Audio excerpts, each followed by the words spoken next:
السلام علیکم۔ میرا نام ہے ذیشان دیا راجپوت۔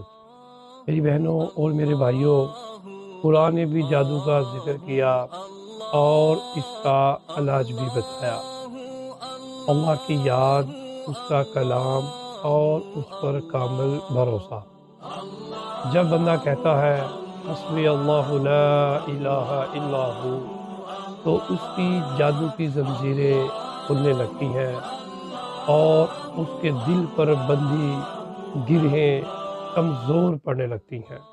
یاد رکھنا، جادو کرنے والے ہاتھ کمزور ہوتے ہیں اور میرا اللہ غالب، حکمت والا اور طاقتور ہے۔ وہ جسے چاہے بچا لے، وہ جسے چاہے آزمائش میں مبتلا کر دے، وہ جسے چاہے شفا دے اور جس کی چاہے آزمائش کو لمبا کر دے۔ یاد رکھنا، میرے اللہ کی آزمائش میں بھی حکمت ہوتی ہے، لیکن ہم سمجھنے میں ذرا جلدی کر جاتے ہیں۔ اللہ آپ کا حامی و ناصر ہو۔ السلام علیکم۔